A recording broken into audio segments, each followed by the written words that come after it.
Muy buenos días y bienvenidos a América Latina en la Onda. Un programa organizado desde el Instituto de Estudios Sociales de América Latina de la Universidad de Alicante. Un magazine donde avanzamos noticias de nuestro propio instituto, de entrevistas, informes sobre cuestiones que tienen que ver con nuestro instituto y con América Latina. Hoy abordamos el 8º programa y tenemos dos invitados muy especiales, don José Asensi, catedrático de Derecho Constitucional de la Universidad de Alicante, y don Javier Vidal, catedrático de Historia de las Instituciones Europeas, también de nuestra Universidad de Alicante. Vamos a dedicar nuestro programa al estudio, al análisis del surgimiento de las nuevas derechas, tanto en Europa como en América Latina. Un programa que esperamos sea de vuestro agrado. ¡Empezamos!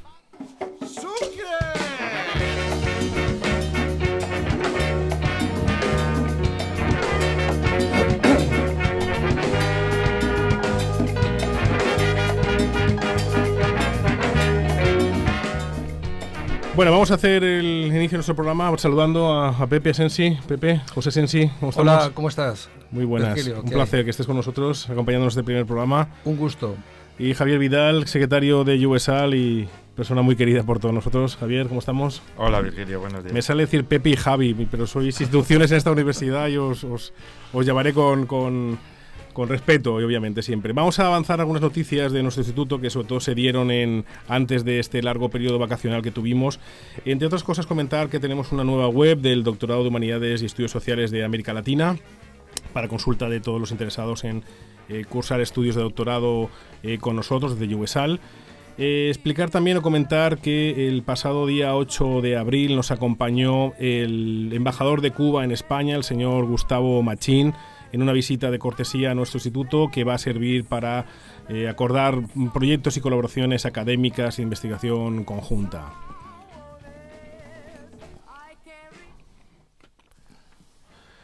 Seguimos también comentando que varios profesores de nuestro instituto, entre ellos nuestro director Roque Moreno, el propio Javier Vidal, José Manuel Canales, María Ángeles Martínez, Antonio Martínez Puche, Paco Sevillano, Pedro Payá, Guillermo Bernabeu y Juan Manuel García Chamizo estuvieron en el Tecnológico de Antioquia, en la Universidad de Medellín, en el programa de doctorado que tenemos de nuestro propio instituto y obviamente donde estamos formando una serie de futuros científicos de un altísimo nivel académico y iniciando una serie de proyectos de índole académica muy interesantes con el Tecnológico de Antioquia.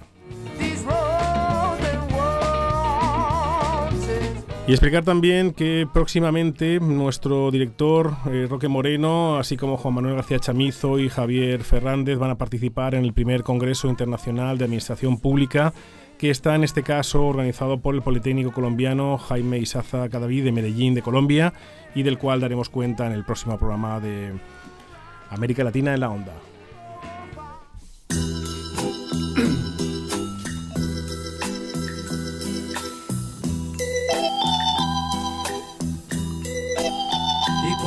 Estoy borracho, me considera perdido. Y bueno, Pepe, muy buenas, ¿cómo estamos? Muy buenas, Virgilio. Señor don catedrático y señor ilustre senador de... Bueno, ¿todavía ha sido nombrado ya formalmente? Bueno, he sido elegido senador por la circunscripción de Alicante, pero todavía no tengo la condición de senador. Eso será cuando se presenten los papeles ahí en el Senado y la declaración de bienes y la declaración también de actividades. Uh-huh. Porque ahora todo este tipo de cosas está presidido por la transparencia. Entonces, como debe ser. Tenemos que dar fe de las cosas que hacemos. Y dar cuenta a los ciudadanos. Y que los ciudadanos tengan garantías de nuestra probidad. Uh-huh. Pero José Asensi, aparte de esta nueva calidad de senador de nuestro país, es un experto, un veterano catedrático de nuestra universidad, especializado en antiguo derecho político, actualmente denominado derecho constitucional.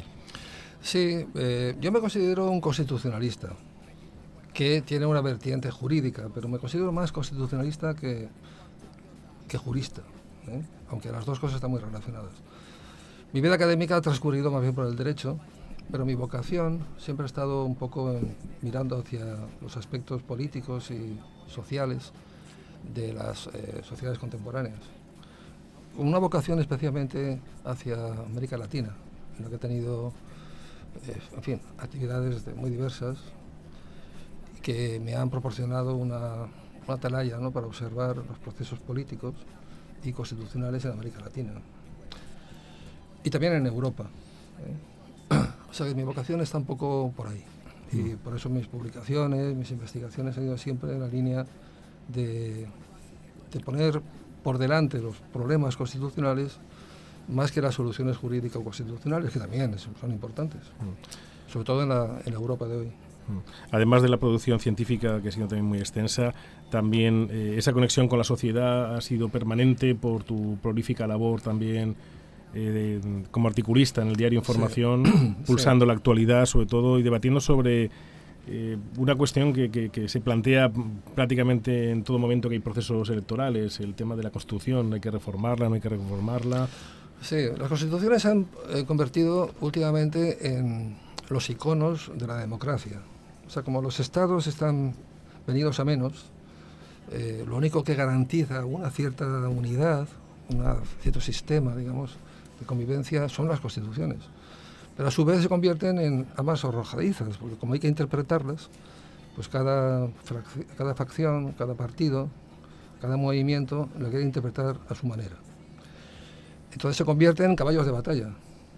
Deben ser normas integradoras, normas que garanticen derechos, normas que regulen las instituciones, que establezcan la arquitectura política de un país, pero por desgracia se han convertido últimamente también en caballos de batalla para ver quién la posee, o sea, quién domina la Constitución, quién puede a través de los mensajes, a través de su interpretación dominarla frente a los demás.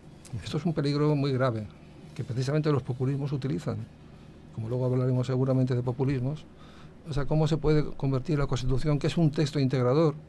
La española, por ejemplo, es un gran pacto, de consenso entre diversas ideologías y diversas maneras de entender la política de la sociedad española, o en Europa, que por lo tanto son textos plurales, o sea que su principal valor es garantizar el pluralismo. Pero, sin embargo, los populismos se quieren apropiar de la Constitución para eludir y quitar de en medio justamente al pluralismo, aparte de otras muchas cosas, ¿no? Entonces esas lecturas son peligrosas, que en nombre de la Constitución se quiera acabar con la Constitución. Hablaremos de eso en el periodo de tertulia que abriremos con el profesor Javier Vidal, pero Pepe, queríamos también comentar que desde el área de Derecho Constitucional de la Universidad de Alicante se han formado a un gran número de actuales constitucionalistas latinoamericanos que han pasado por tus manos como doctorandos y que ahora pues están desarrollando importantes responsabilidades políticas institucionales. Yo de lo que más orgulloso estoy es precisamente de haber contribuido a la formación de equipos de trabajo, equipos universitarios, no solamente en la Universidad de Alicante, sino en conexión con otros grupos académicos que están fuera y con también grupos de investigación. Yo no creo que se pueda investigar solo desde una universidad, hay que investigar desde planteamientos más amplios, ¿no? Pero sí tengo especial orgullo en destacar la labor de formación de doctorandos y de personal de investigación de otras muchas universidades, especialmente universidades latinoamericanas. Yo solo creo que he dirigido, no sé el número exacto, pero creo que están por las 26 o 27 tesis doctorales, que no está nada mal. Pero eso a su vez, claro, compartiéndolo con grupos y dentro siempre de una línea de trabajo. La línea de trabajo es la línea del constitucionalismo democrático, del constitucionalismo social, del constitucionalismo que garantiza los derechos. Esa es la línea que hemos seguido siempre y que seguiremos con ella porque es la única que garantiza la convivencia pacífica en las sociedades contemporáneas. Bueno. Esa es mi principal, creo, resumen de muchas horas, de muchos años de trabajo, pero de lo que me siento especialmente satisfecho. Ahora andaremos en todas estas cuestiones.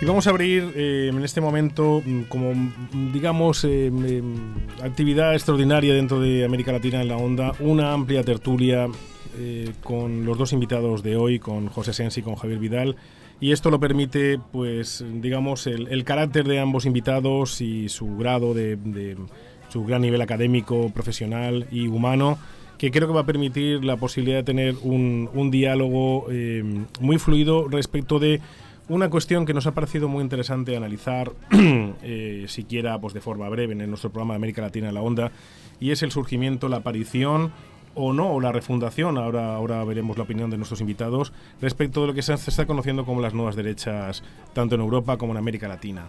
Estamos viendo en el continente americano la aparición de dirigentes como Donald Trump, como Bolsonaro en Brasil, en Europa fenómenos como los de Orbán, como los de Salvini en Italia, y la aparición de partidos de extrema derecha en España como pueden ser Vox. Y queríamos empezar desde el punto de vista, supongo que en la conversación saldrán muchos elementos de populismo, de constitucionalismo, etcétera. Vamos a ordenarlo. Javier, te damos pie a ti. ¿Estas derechas son nuevas derechas o son un nuevo fenómeno político aparecido de forma contemporánea? Bueno, los politólogos son los que probablemente tengan un enfoque más adecuado para enfrentarse a una respuesta, digamos, global, a un fenómeno global. Lo que parece claro es que, al menos desde mi punto de vista, estos fenómenos de organizaciones políticas de carácter populista, porque yo creo que esa es la mejor caracterización, dado que podríamos ponerle un adjetivo después, es evidente que es un neopopulismo conservador o ultraconservador. Yo creo que sus raíces son evidentes, primero en la globalización, en el proceso de desintegración regional que ha tenido lugar sobre todo a partir de los 90 y principios del siglo XXI, y esos procesos de desintegración regional han coincidido en el tiempo con crisis económicas profundas, y frente a eso las sociedades han vuelto a girar la cabeza hacia sí mismas y a buscar las soluciones en el ámbito más reducido. Y de ahí donde se explica el fenómeno del ultranacionalismo, del levantamiento de fronteras y de un poco la idea de sálvese quien pueda.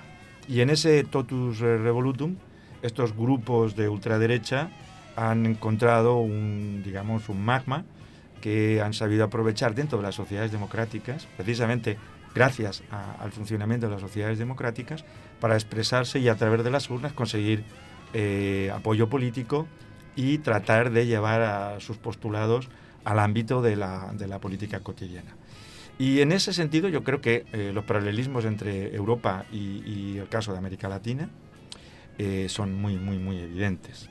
Cualquiera que haya seguido en los últimos años el fenómeno podrá establecer unas relaciones muy evidentes entre el fenómeno de la desintegración europea, las propuestas anti-europeístas, y los procesos de desintegración regional en toda América Latina. Precisamente, la crisis del Mercosur, el Pacto Andino, es decir, todos los procesos de integración regional que eran evidentemente no comparables con el fenómeno de la creación de la Unión Europea, pero sí que tenían una misma visión, se han desintegrado cuando no se han paralizado completa y absolutamente. Obviamente nosotros vamos a tener que responder a ese desafío con nuestras elecciones europeas a finales de mayo, y ahí está el fenómeno del Brexit y todo lo que está asociado. Mi explicación va por la vía de la desintegración regional y del fenómeno de los populismos ultraconservadores que surgen en este contexto que les favorece. Ahora bien, ¿qué soluciones hay que plantear frente a eso? Bueno, hemos escuchado al profesor Asensi explicar qué es el constitucionalismo desde la perspectiva social. Yo creo que ahí está la respuesta más evidente, ¿no? Sí, pero ¿por qué las sociedades apoyan con sus votos a estos grupos de extrema derecha? ¿Por qué? ¿Por qué ahora sí y antes no? Bueno, yo creo que Javier ya lo ha insinuado. Vamos a ver, el problema que se genera en el mundo es un problema de una fase en la que o se avanza en el sentido de afrontar los grandes retos que tiene el mundo hoy día, o se retrocede al espacio local. Y el factor miedo aquí es muy importante. ¿Qué retos hay? Bueno, los retos que hay son clarísimos. el reto tecnológico. Hay una diferencia enorme entre los avances tecnológicos en una parte del mundo, por ejemplo en China, o en Japón, o en todo el Oriente, y Europa, por ejemplo, que está en estos momentos separada de esa carrera enorme del control económico a través de las tecnologías, o Estados Unidos. El reflejo lo tenemos en la guerra arancelaria que se está creando hoy en todo el planeta, como consecuencia del decalaje entre unas potencias emergentes y otras que no lo son. Potencias emergentes que además están funcionando sin un planteamiento democrático. Las crisis económicas son recurrentes y están originando una enorme desigualdad en todo el planeta. Las migraciones son un problema, podríamos decir, un proceso que se ve como problemático, porque además efectivamente se va a producir y se está produciendo.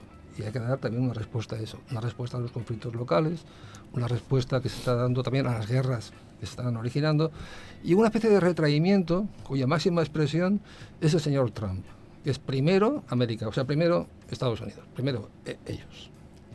Claro, esa proyección de primero yo quiere decir que si para mí va bien, para ti va mal. O sea que hay dos patrones de funcionamiento en el mundo. Patrón no suma cero, o sea, colaborar en estructuras regionales, colaborar, y otra que es patrón suma cero, lo que yo gano, tú lo pierdes. Claro, en este momento de crisis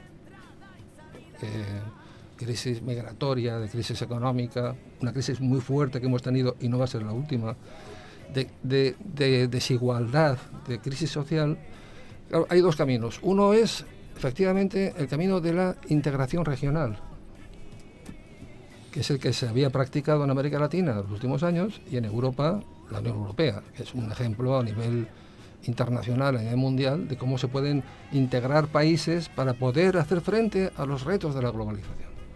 O Estados Unidos, que ya era un país importante, pero que incluso su estructura federal integradora también se está resintiendo. Entonces, en lugar de avanzar en esa dirección, los populismos lo que hacen es intentar recluirse en el espacio nacional. ¿Para qué? Para que las élites sigan controlando, por miedo a que las situaciones sociales se desborden. Y por tanto, apostando, como apostaron en los años 30, por soluciones autoritarias y conservadoras, en la creencia de que pueden resistir solos. O dicho de otra manera, ¿cómo se puede explicar la aparición de grupos nacionalistas que quieren desintegrar la Unión Europea por dentro? ¿Cómo es posible explicar la presencia de un tal Bannon fomentando la disgregación europea? Pues porque interesa a Estados Unidos, que a su vez pretende evitar un competidor como es la Unión Europea. O dicho de otra manera, los populismos son antieuropeos, pero porque también están fomentados desde fuera. O sea que a las grandes potencias no les interesa una Europa organizada, y los populismos son el caballo de Troya que introducen para desunirnos. ¿Pero los populismos son solo de derechas o también son de izquierdas? Los populismos son básicamente de derechas. Ya pasó en los años 30. ¿El peronismo es de derechas o de izquierdas? El peronismo. es algo que ni los propios argentinos saben explicar. Es un movimiento de derechas. En el patrón derecha-izquierda es un movimiento de derechas. Lo que pasa es que tiene elementos. Hoy ni siquiera es eso, porque los movimientos populistas de derechas no son ni siquiera sociales, es decir, no plantean la cuestión social, plantean al contrario. Aquí Vox, por ejemplo, es un movimiento conservador y populista, lo que plantea es el libre mercado. O sea, el liberalismo extremo. Sí, el neoliberalismo de toda la vida. Hay un cambio en ese sentido, liberalismo extremo. Ahora, en el ámbito nacional. El ámbito nacional, no fuera del ámbito nacional. No uniendo en un movimiento común a otros países europeos para poder competir mejor y afrontar mejor los problemas del futuro. Por eso decía, hay un dilema muy importante. O nos agrupamos en estructuras regionales y federales, los europeos, que seremos el 5% de la población mundial dentro de poco. O nos unimos, o no hay nada que hacer. Y los populismos están ahí justamente para que no nos unamos. ¿A qué responden? Bueno, responden a intereses políticos, a intereses de ciertas élites. Solamente hay un populismo grave cuando el capital apoya el populismo. Solo entonces se puede producir el fascismo. El fascismo no es más que el populismo con apoyo del capital. Eso aún no se ha producido en Europa, afortunadamente. Aún no se ha producido. Se puede producir, corremos el peligro de que eso se produzca. Porque se ven las soluciones autoritarias como mejores que las democráticas. Y, por ejemplo, y lo que ocurre en Venezuela, ¿cómo podríamos denominarlo? Yo creo que lo que está ocurriendo en Venezuela va en la línea de lo que acaba de explicar ahora José Asensi. Él ha citado claramente las potencias que están, digamos, moviendo la situación para que se bloquee la posibilidad de que, para el caso europeo, por ejemplo, se consoliden las instituciones y sigan su proceso natural, que es seguir avanzando en ese proceso de cohesión social, que es donde parece que coincide también, no lo hemos dicho, con la Federación Rusa. Claro. El acuerdo entre Estados Unidos y Rusia para, digamos, actuar de la manera que lo está haciendo Rusia, a través de esos mecanismos que incluso buscaron alterar la propia elección a favor de Trump en los Estados Unidos hace 3 años, es lo que está también detrás, y lo estamos viendo en el caso de Venezuela. Al menos desde mi punto de vista, las soluciones después de la Segunda Guerra Mundial hasta hace relativamente poco partían siempre del multilateralismo, es decir, buscar las instituciones de ámbito internacional donde pivotar los conflictos y, a través del apoyo de las instituciones internacionales, conseguir transaccionar para pivotar los procesos de cambio. En el caso que estamos viendo en Venezuela está ocurriendo justo lo contrario. Son las fuerzas que están desde fuera las que están intentando pivotar a su favor una u otra opción, pero buscando la desestabilización. ¿Que a quién perjudica? Obviamente al que perjudica es a los ciudadanos venezolanos, que están viendo cómo se ha deteriorado su nivel de vida y cómo están acudiendo masivamente a los procesos migratorios. Y donde se está viendo también la debilidad europea, en el sentido de ser una fuerza tradicional de transacción, de mediación, que ni siquiera lo están consiguiendo con las propias fuerzas de los países latinoamericanos a través de la OEA, por ejemplo, y los procesos de mediación. Es evidente que se está produciendo un fracaso más que evidente. Y dentro de las propias fuerzas, digamos, internacionales de América Latina, esa barrera que ya existe, que ya existía con antelación, yo creo que no ha dejado de profundizarse. Y esto es lo que lo vemos con la actitud, por ejemplo, de Morena, el partido de Andrés Manuel López Obrador, y su política exterior, que de alguna manera siempre ha sido la política exterior de México, la de no intervención y la de mediación. Pero no parece que ahora se esté moviendo en esa dirección. Se está moviendo en la dirección de una intervención, pero tampoco se está moviendo en la línea de intervenir para transaccionar o conseguir. Yo creo que México ahí sí que tiene un papel interesante, en el caso venezolano, que no lo está ejerciendo, y habría que ver o habría que escuchar a algunos de los especialistas en dar explicaciones de por qué no se está haciendo esa labor de mediación. Pero lo que es evidente es que la desestabilización a quienes benefician, desde luego, no es a los venezolanos. Sí, estoy de acuerdo. Ya no se sabe a estas alturas dónde está la causa de la miseria en la que está sometida esa población ahora mismo, si es la causa viene del gobierno de Maduro o de las sanciones que han puesto desde fuera. O sea, ya se mezcla todo, ¿no? Uh-huh. ¿Por qué? Porque Venezuela es un terreno de confrontación internacional y latinoamericano con Estados Unidos. No es nada nuevo. Estados Unidos ha intervenido los últimos 50 años en todas partes. También ahí, porque es un país petrolero.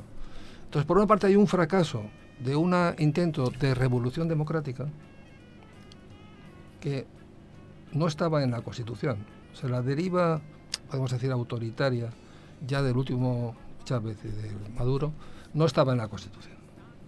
La Constitución no tenía esa trama, digamos así. Se ha forzado la Constitución para una revolución democrática que ha sido fallida.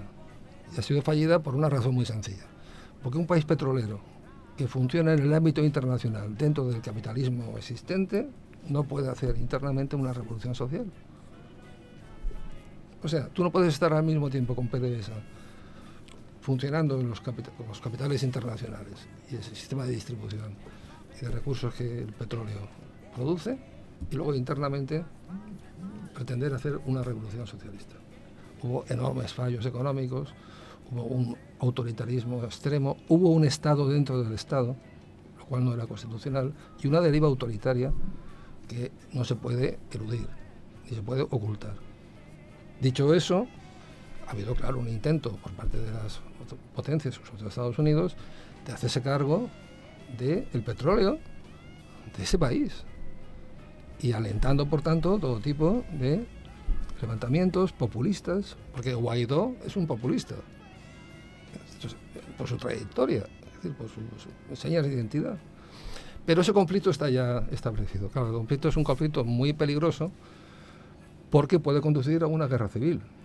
Sobre todo si hay intervención, como está viendo, soterrada, la intervención, al fin y al cabo, que puede desembocar en una intervención militar. Y por tanto, una guerra. Eso sería desastroso. Por lo tanto, hay que estar ahí muy atentos a la comunidad internacional, latinoamericana y europea, para evitar llegar a esa situación y dar una salida democrática. Es fácil, lo veo complicado, pero hay que estar en esa vía, no se puede estar alentando una intervención militar de Estados Unidos y de otros países, porque sería verdaderamente dramático.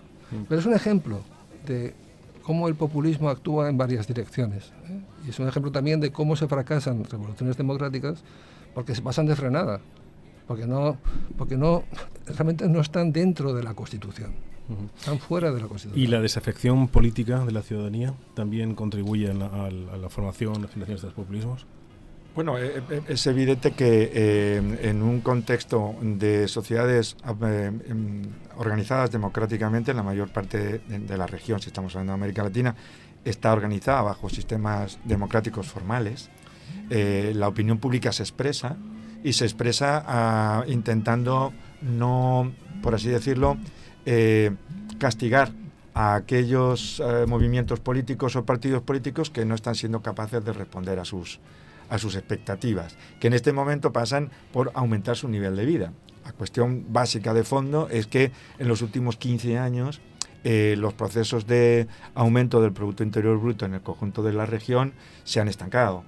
Y estamos experimentando procesos irrelevantes, como es el caso de Brasil, que detrás del fenómeno Bolsonaro ya venía el fenómeno de el impeachment, como se decía esta mañana en una cadena de radio muy prestigiosa, por parte de una representante brasileña, que hablaba claramente de que el proceso no es enero del 2019, sino es enero del 2015, cuando se inició el impeachment contra el presidente Lula y contra el Partido de los Trabajadores. O sea, hay todo un proceso que no se gesta en unas elecciones en 15 o 20 días. Esto viene de más atrás. Y eso está muy relacionado también, si lo vemos con el caso argentino, si ponemos Brasil y Argentina, por ejemplo, dos países digamos dentro del Mercosur, con estructuras más o menos similares, lo que encontramos es que Macri se va a hacer frente a unas elecciones en octubre y sabe perfectamente que el problema que tiene es que ha dejado atrás a una buena parte de los argentinos que confiaron en el voto a una solución, digamos, liberal, derechista, que ha tenido que ser solucionada mediante lo típico, que son los 54.000 millones de dólares del Fondo Monetario Internacional para poder hacer frente después de su enésimo préstamo. Quiero decir, no sé, estamos en una situación complicada, pero yo creo que la estabilidad va a tardar bastante en venir. Sí. Y acabando el programa, Pepe, ¿la Constitución es una solución? Vamos a ver, es una solución porque el populismo se caracteriza porque utiliza la democracia demagógicamente, sin tener en cuenta que antes de la democracia, para que pueda la democracia realizarse, tiene que haber estructuras institucionales y jurídicas fuertes. Tiene que haber seguridad, tiene que haber seguridad jurídica, tiene que haber respeto a instituciones que respeten y garanticen los derechos. Tiene que haber un orden legal, podemos decir. Si eso no existe, o sea, un Estado de Derecho, que es un elemento fundamental de la Constitución. Si no existe un Estado de Derecho, la democracia se puede utilizar demagógicamente y, por lo tanto, es el caldo de cultivo de los populismos. De los populismos, efectivamente. Como siempre, se nos queda corto esta media hora para seguir debatiendo y hablando, sobre todo con nuestros invitados. Muchísimas gracias por vuestra presencia, por vuestros sabios consejos, y a todos les remitimos al próximo programa. Cuántas cosas quiero, y cuántas cosas quiero, para